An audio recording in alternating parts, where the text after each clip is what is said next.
أعوذ بالله من الشيطان الرجيم. بسم الله الرحمن الرحيم. إن الذين توفاهم الملائكة ظالمي أنفسهم قالوا فيما كنتم قالوا كنا مستضعفين في الأرض قالوا ألم تكن أرض الله واسعة فتهاجروا فيها فأولئك مأواهم جهنم وساءت مصيرا. اللہ تعالیٰ نے ارشاد فرمایا، بے شک وہ لوگ کہ جن لوگوں کی جان فرشتے ایسی حالت میں قبض کرتے ہیں، نکالتے ہیں کہ انہوں نے اپنی جان پر ظلم کر رکھا تھا. فرشتے ان سے کہتے ہیں کہ تم کس حال میں تھے؟ وہ کہتے ہیں کہ ہم بے بس تھے زمین میں. فرشتے کہتے ہیں کیا اللہ کی زمین کشادہ نہیں تھی کہ تم ترک وطن کر کے دوسری جگہ چلے جاتے؟ بس یہ وہ لوگ ہیں جن کا ٹھکانہ جہنم ہے اور وہ بہت بری رہنے کی جگہ ہے. حضرت عبداللہ ابن عباس فرماتے ہیں کہ کچھ لوگ ایسے تھے جنہوں نے اسلام قبول کر لیا تھا لیکن انہوں نے ہجرت نہیں کی تھی. مشرکین کے ساتھ ہی مکہ میں رہتے تھے اور مشرکین کی جماعت مشرکین لوگوں کے ساتھ رہ کر ان کی جماعت میں اضافہ کرتے تھے، ان کی تکثیر کرتے تھے، کثرت کرتے تھے. یعنی اگر مشرکین کہیں جنگ کرنے جاتے تو یہ بھی ساتھ چلے جاتے تھے، جس سے مشرکین کی جماعت میں اضافہ ہو جاتا تھا.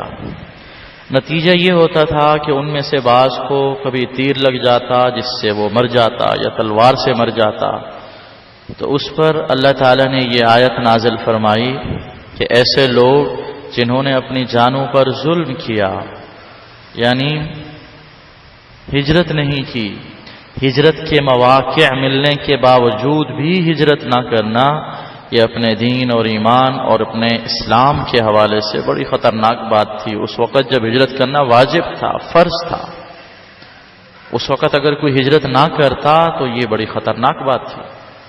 تو ایسے لوگ جو ہجرت کی قدرت کے باوجود بھی ہجرت نہیں کی انہوں نے، تو جب ان پر موت آتی ہے، جب فرشتے ان کی جان قبض کرنے لگتے ہیں، روح نکالنے لگتے ہیں، تو فرشتے ان سے کہتے ہیں بتاؤ تم کہاں تھے؟ تم نے دین کے ضروری کام کیوں نہیں پورے کیے؟ کیوں نہیں اللہ کا حکم مانا؟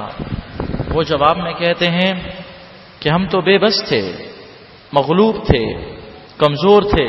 ہمارا رہنا سہنا ایسی سرزمین میں تھا جہاں ہم اللہ کے دین پر عمل نہیں کر سکتے تھے. فرشتے کہتے ہیں ان کو کیا اللہ کی زمین کشادہ نہیں تھی، وسیع نہیں تھی؟ ہجرت کر لیتے تم. اگر وہاں عمل کرنا مشکل تھا کسی اور جگہ چلے جاتے. تم نے باوجود قدرت کے ہجرت کیوں نہیں کی؟ کیوں نہیں تم نے اپنے وطن کو چھوڑا؟ جبکہ حکم بھی ہے چھوڑنے کا، اللہ تعالیٰ کی طرف سے فرمان بھی تھا. آپ صلی اللہ علیہ وسلم نے بھی ہجرت کر لی اور بھی مسلمانوں نے ہجرت کر لی. تم نے ہجرت کیوں نہیں کری؟ باوجود قدرت کے، وسعت کے، سب کچھ ہونے کے باوجود ہجرت کیوں نہیں کی؟ اب بھگتو، تم سزا بھگتو، تمہارا ٹھکانہ جہنم ہے. اب تمہارے لیے کوئی معافی نہیں. یاد رکھو جہنم رہنے کی بہت بری جگہ ہے. تو یہ اس زمانے میں جب ہجرت کرنا فرض تھا شروع میں، اس وقت اگر کوئی ہجرت ترک کر دیتا تو وہ ترک فرض کر دیتا اور ایک طرح سے اپنے دین اور ایمان کا نقصان کر بیٹھتا تھا. انہی لوگوں کے بارے میں کہ جو باوجود قدرت کی ہجرت نہیں کرتے تھے، ان کے بارے میں قرآن کریم کی یہ آیت نازل ہوئی اور مذمت کی گئی ہے ان لوگوں کی جو ایک جگہ پر ہیں اور وہاں اللہ کے دین پر عمل نہیں کر سکتے. مشکلات ہیں بہت زیادہ، بہت تنگی ہے، بہت پریشانیاں ہیں. تو ان کو چاہیے وہ ہجرت کر کے کہیں اور چلے جائیں، ایسی سرزمین میں چلے جائیں جہاں ان کے لیے آسانی اور سہولت ہو، تاکہ اللہ کے دین پر عمل ہو، اللہ کی اطاعت اور فرمانبرداری ہو.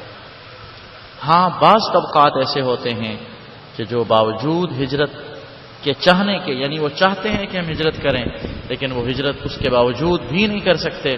اللہ تعالیٰ نے ان کے لیے معافی دی ہے جس کا اگلی آیتوں میں انشاءاللہ تذکرہ آئے گا.